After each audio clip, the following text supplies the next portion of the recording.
ఇవాళ పంజాబ్లో ఇవాళ చూడండి, వాళ్ళు కాంగ్రెస్ పార్టీ వాళ్ళు చేస్తే సంసారం, ఇంకోటి చేస్తే వ్యభిచారం. వాళ్ళు రాజీనామా అయ్యారు. వాళ్ళ హయాంలో పేపర్లు అయితే రాజీనామా చేసిన అవసరం లేదంటారు వాళ్ళు, రాహుల్ గాంధీ గారు కానీ ప్రియాంక గారు కానీ. కానీ ఇప్పుడు మాత్రం రాజీనామా చేయాలి. 18 సార్లు పేపర్ లీక్ అయింది, ఒకటి రాజస్థాన్లో, ఓన్లీ రాజస్థాన్లో. దానికి ఇవాళ పంజాబ్లో +2 పేపర్ లీక్ అయింది. మరి కేజ్రీవాల్ రాజీనామా వేయాలి, రాష్ట్ర ముఖ్యమంత్రి రాజీనామా వేయాలి. కర్ణాటకలో మొన్న 10th క్లాసుతో పాటు PUC పేపర్ లీక్ అయింది, అక్కడ రాష్ట్ర ముఖ్యమంత్రి రాజీనామా వేయాలి. ములాయం సింగ్ హయాంలో, అఖిలేష్ హయాంలో పేపర్ లీక్ అయింది, వాళ్ళకి రాజీనామా వేయాలి. బెంగాల్లో టీచర్ రిక్రూట్మెంట్లో మొత్తం అవకతవకలు జరిగితే పెద్ద ఎత్తున యుద్ధం జరిగింది. ఆడ మమతా బెనర్జీ రాజీనామా వేయాలి. కేరళలో కమ్యూనిస్టు పాలన కూడా పేపర్ లీక్ అయినాయి, అక్కడ రాజీనామా అయ్యారు. దేశంలో అనేక రాష్ట్రాలు రాజీనామా పేపర్ లీక్ అయినా ఎక్కడ రాజీనామా వేయాలి, రాజీనామా చేయమని వాళ్ళు అడగలే. ఇక ఇక్కడ తెలంగాణలో కేసీఆర్ గారి పాలన, కేసీఆర్ ముఖ్యమంత్రి ఇవాళ ధర్నా ఇచ్చినట ట్విట్టర్ ఇవాళ. మీ అయ్య పాలనలో మీ అయ్య ముఖ్యమంత్రి ఉన్నప్పుడు ఎంసెట్ పేపర్ లీక్ అయింది, TSPSC పేపర్ లీక్ అయింది, SSC పేపర్ లీక్ అయింది. మొత్తం పేపర్లు అమ్ముకోవడమే. మీ కుటుంబం, వీళ్ళ కుటుంబము మొత్తం పేపర్లు అమ్ముకోవడం, విద్యార్థుల భవిష్యత్తు నాశనం చేయడమే. మరి ఎప్పుడన్నా కేసీఆర్ రాజీనామా చేసిండా? నువ్వు రాజీనామా చేసినావా?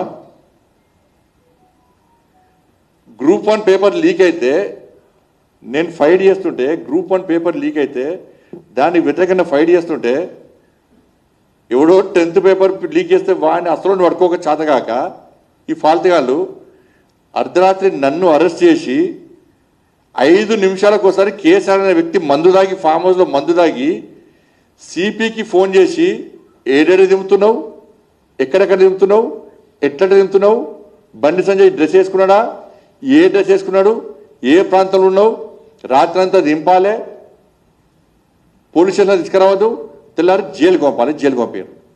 కోర్టు ఏం చేసింది? ఇది ఫాల్తు కేసు, ఫాల్తు కాళ్ళు పెట్టిన కేసు, దీనికి ఏం ఆధారం లేవని చెప్పి కేసు కొట్టేసింది, ముట్టికాయలేసి కేసు కొట్టేసింది. 10th పేపర్ లీకేజ్ పట్టుకోలే, Group 1 పేపర్ లీకేజ్ వ్యతిరేకంగా నేను కొట్లాడితే ఒక రాష్ట్ర అధ్యక్షుడిని, ఒక జాతీయ పార్టీకి రాష్ట్ర అధ్యక్షుడిని, ప్రజల చేత ఎన్నుకోవడం పార్లమెంట్ సభ్యుడిని కనీసం గుర్తించకుండా, గౌరవం ఇవ్వకుండా తప్పుడు కేసులు పెట్టి ప్రజల దృష్టి మళ్లించడానికి ఆ రోజు ఏ విధంగా చేసిండో, ఏ విధంగా జైలుకి పంపిడో మీరంతా చూశారు. అట్లాంటి ఓడియాలు వచ్చి ధర్నా చౌక్లా, నువ్వు వచ్చేసిన ధర్నా చౌక్లో ఇందా ధర్నా చేస్తున్నావు. ఆ NTR స్టేడియం ధర్నా చౌక్ చూసి నీ యాక్టివ్ చూసి నవ్వుతున్నాయి. వాళ్ళు కనీసం పుట్టినరోజు ఇవ్వాలి. ఆ పుట్టినరోజున కనీసం అబద్ధాలు ఆడకుండా పుట్టినరోజు ఎందుకు చేసుకుంటామన్నా మనం? ఈ ఒక్కరోజున మంచిగా ఉండరా, ఒక్క రోజున దేవుని మొక్కరా, ఈ ఒక్కరోజు అబద్ధాలు ఆడక, ఇవాళ అబద్ధాలు ఆడకుంటే ఈ జీవితాంతం, ఈ సంవత్సరం అంతా అబద్ధాలు ఆడడానికి ఇవాళ మొత్తం అబద్ధాలు ఆడాడు అంటే జీవితాంతం అబద్ధాలు ఆడతారు. ఇవాళ నోరే అబద్ధాలు, ఆ కుటుంబమే అబద్ధాల కుటుంబం.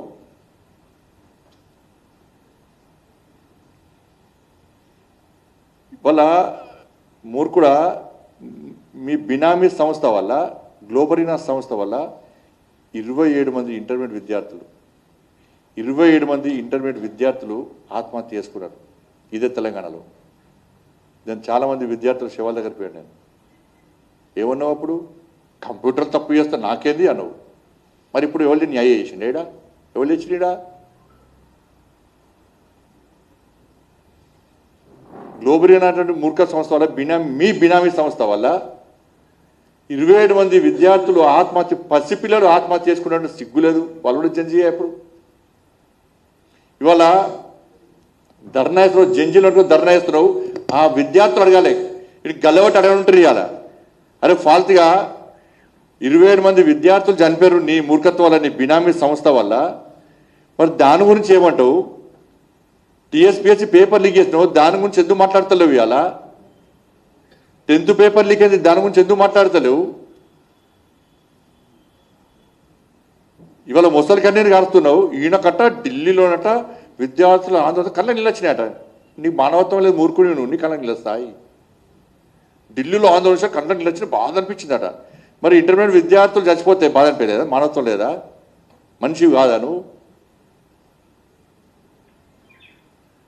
మా పిల్లలకు అన్యాయం జరిగింది అని చెప్పి పిల్లల తల్లిదండ్రులు బోర్డ్ ఆఫ్ ఇంటర్మీడియట్కి వచ్చి ఆందోళన చేస్తే న్యాయం చెప్పని కొడితే పుట్టు రాడితలు కొట్టాడు. ఇవాళ పోలీసులను కొట్టుమంటున్నావు కదా. ఆ రోజు ఇదే ప్రజలు తెలంగాణ రాష్ట్రంలో మీ ప్రభుత్వ పాలనలో 10 సంవత్సరాల్లో ప్రజలు తిరగబడితే తెలంగాణ రాష్ట్రంలో మీరు మిగలపోదురు, పోలీసులు మిగలపోదురు మీ అరాచకాలకు. ఆ రోజు ఇంటర్మీడియట్ విద్యార్థులు